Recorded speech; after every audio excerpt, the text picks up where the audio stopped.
G'day and welcome to another episode of Perth Property Insider. In this episode, I'm covering off how to accelerate your investing using renovation and development. And it's a bit of a lead on from episode 78, where I was chatting with Stuart Waimes on if renovation and development adds up. And I've been digesting on my chat that I had with Stuart, and I really wanted to give you some different perspectives of when renovation and development can really work, and especially in accelerating your investing. So let's go inside. Welcome to Perth Property Insider, where you will learn how to grow your wealth and improve your life using Perth property. Our show is brought to you by Investors Edge Real Estate, the highly rated and award-winning property management specialists servicing the whole of Perth. Now, here is your host, Jared Mann. So, in episode 78 with Stuart Waimes, I looked at does renovation or development add up?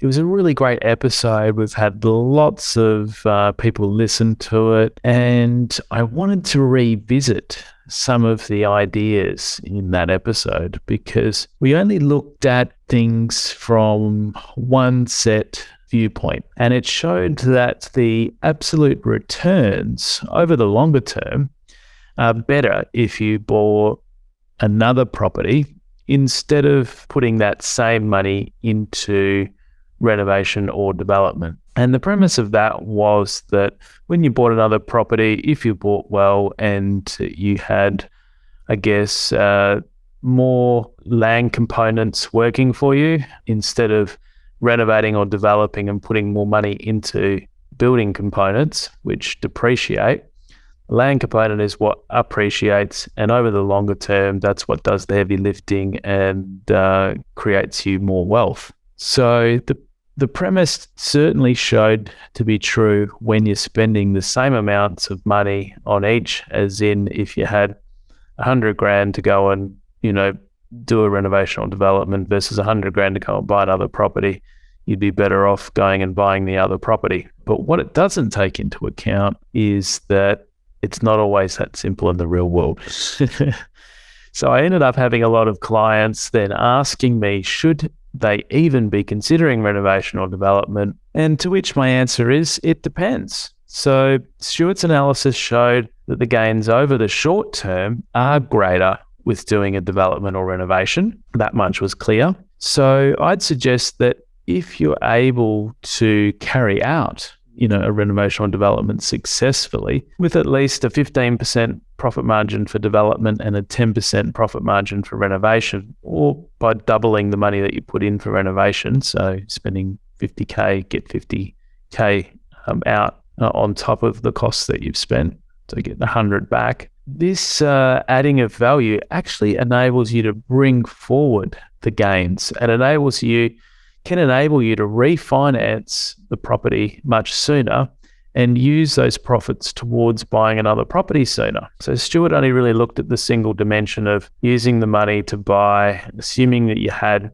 the full $100,000, and didn't consider the situation of adding value in a shorter term, refinancing that out to buy and control more assets sooner. And that's where renovation or development can really accelerate your investing. So Stuart assumed that each option costed the same or required the same capital, and this money was readily available, but it's not always, is it?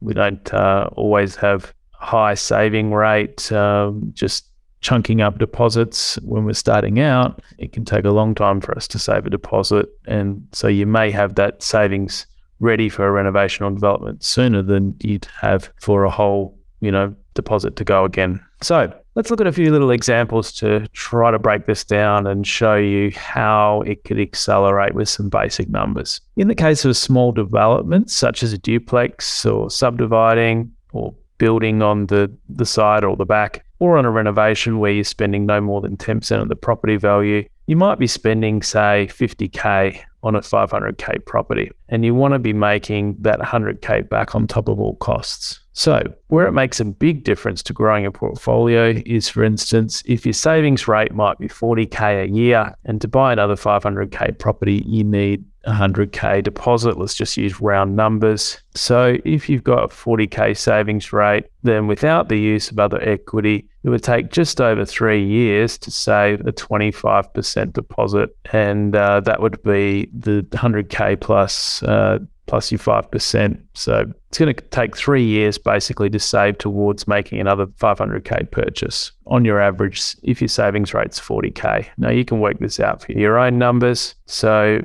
without using any other equity, just on your savings rate, it's going to take you 3 years if your savings rate's 40K to buy that next 500K property. Now, if after saving just over a year after you bought, you were able to do a 50K renovation and that took, say, 3 months, and you made 50K on top of the 50K you spent, then if you were able to refinance that out, you might have had a little bit of equity gain in the meantime as well towards your next purchase, and you're potentially going to be ready to buy again in 2 years instead of 3. So that is bringing forward more properties, working for you sooner, and cycling the money back out through a very basic cosmetic renovation. And you want to make sure that you're at least adding 50K on top of the 50K you're spending and getting that, around 10% of the total cost out. Otherwise, you might not want to do it. Otherwise, you're putting your money in and not being able to get the money back out again. So now let's take the case of a small development, and you might be doing a villa or a house on a duplex. You might do it on the rear or on a side street. Let's say you need the first year to save 50K towards doing this build. You get your plans created and you commence your build and another year to complete. So let's say it gives you 100,000 profit after everything, and that's in addition to getting your 50K back that you spent on towards the building cost. And when I say 50K, you're obviously financing, that's the rest of the building cost. The overall building cost might be 300 grand. You putting 50K into financing it. And over that year, you've managed to save another 50K.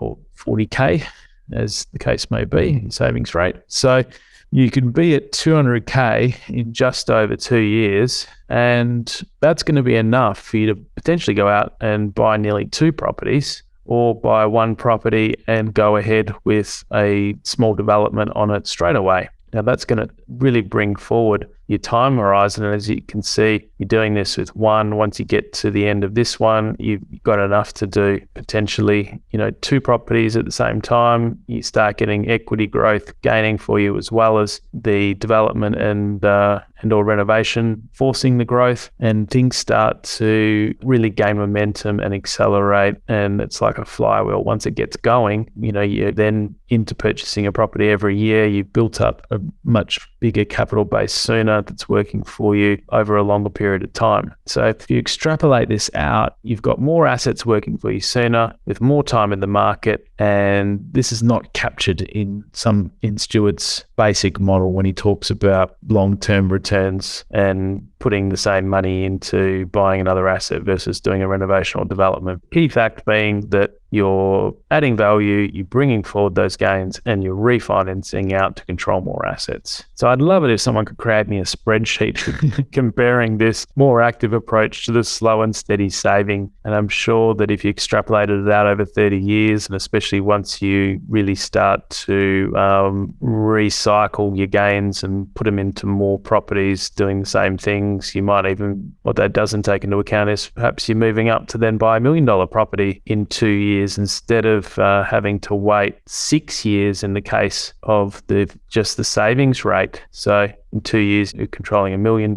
In 6 years, whole half cycle could have come around. You could have then doubled the property, again, and had a bigger gain too. So lots of ways to accelerate with these strategies. Now, look, there are some other factors to consider when deciding to do a renovation or development and deciding if it's for you, other than just pure returns. So it'd be remiss of me to not discuss them, because we did touch on some of them in the episode with Stuart. I've been reflecting on them since, and I also wanted to fill in some gaps. So when it comes to the first consideration, you want to look at your saving rate. And I mentioned a saving rate above of 40K per year And if you can save deposits really fast, then developing and adding value is less important. So for me, developing and adding value when I first started out in my journey was a lot more important than these days. I'm probably better off just spending my time focusing on earning more money than I am focusing on putting that effort into investing. So if that's the case for you, work out where your time's best spent, look at your saving rate and decide whether an active strategy is going to be worth the effort. And that's the very first important consideration. The next part of doing any renovation or development is considering risk. So property development and renovation obviously carry extra risk, especially when you're starting out and you haven't done one before. So I suggest you stick to renovation to begin with, because subdivision and development can be a lot more difficult, or certainly make sure you get educated first and use professionals to help prevent the mistakes. And that would be, using a buyer's agent, using your town planners, using your builders, using your real estate agent to advise on end values, and work back and make sure that the profits are actually there, so that you're not just going to all this effort for nothing, and you're actually then not able to refinance your money that you've spent trapped in the property. It could actually slow you down and tie you up in knots and, have you going around in circles. So the other big factor here is your experience level. So it can be a good idea to start out with just being a more passive investor. Once you've then got the basics learned through experience, you can either look to develop one of the properties that you own that has development potential, or you could then buy one to develop, straight away. Once you've got a few runs under your belt, you're familiar with the whole process for purchasing, the process for having tenants, and it's not all a massive learning curve if you try and do it all on your first one. The other parts to consider here is the hassle factor. Now, not everyone wants to put the extra time and effort in, even if it means creating wealth faster. So for me, I definitely wanted to put this effort in earlier on in my investing. And these days, I still buy properties with development potential, and I'd prefer to defer taking them forward and developing them till later. And that could be a bit of a project for me at some stage when I might be bored with work or nearing retirement and wanting a bit of a challenge. So think about that hassle factor, whether you've got time for it and the appetite for it. And, it can be obviously worth it if you do. So the final 2 points, I don't think Stuart and I emphasized enough on the other episode, and that is around doing a renovation or a development will help attract quality tenants. Now, I'd be willing to do a cosmetic renovation if I am just going to break even on the value that I'm going to gain, if it meant that I could attract quality tenants over, ordinary tenants, because it's going to mean a lot less hassles. It's going to mean I can set and forget the property. And I do this on each of the properties that I purchase. I immediately go and spend a portion to make sure that everything is in good condition, well presented, and that means we can easily see and report on when things get messed up by a tenant. You can fix it up easily along the way, not letting it build up, and you can attract quality tenants quickly when you go to lease a property, and they're going to be more inclined to pay their rent, look after the property, take pride in it, and you're not going to have issues chasing them and having properties damaged and, just all those headaches that can come from not having a good tenant. So that for me, probably because of our property management, I just know how important it is. Now, the other consideration here is rental yield. Now, while I believe that investors need to grow their capital base first before focusing on rental yield, if your borrowing capacity is limited and saving is difficult, then the rental yield does need to be more of a consideration for you, because when you're entering buying properties, if you can't afford to hold them and keep them, or if the bank is going to not allow you to buy more properties, then you need to take borrowing capacity and what you can do into account. You might need to focus on properties that have a bit higher rental yield. You're going to trade off some of the capital growth potentially for doing that, but it's a consideration, and renovation and development can help boost that rental yield and get it up so it makes it easier to hold and makes you look better in the bank's eyes when it comes to borrowing again. The other reason you might want to increase this rental yield is when you're entering into that retirement or income phase, you can develop to get a higher rental yield, and it could be part of your strategy to convert to having more of an income focus. Hopefully, that's given you some greater perspective on when renovation and development makes sense for accelerating your journey and some of the considerations to weigh up as to whether it's for you. And in summary, I believe there's no one way to create wealth, and depending on your situation, development and renovation could be a great way to accelerate your investing, enabling you to control more assets quicker. But it's certainly not for everyone, as it does carry more risk and requires more effort. Hope you've enjoyed this podcast. Share it with your friends and give us a review. That would be really appreciated. And I'll catch you on the next one. Just a reminder, the information discussed in this podcast is general in nature. As we don't know your specific situation, you should always seek professional advice before taking any action. For free market reports on your suburbs of interest and other helpful resources to grow your wealth, make sure you join my property investor update at investorsedge.com.au/join. And finally, make sure you're a member of our Perth Property Investment Facebook group to be part of the conversation with other like-minded investors, get help to your questions, and get a feel for what's going on out there in the market. I'll see you in the group.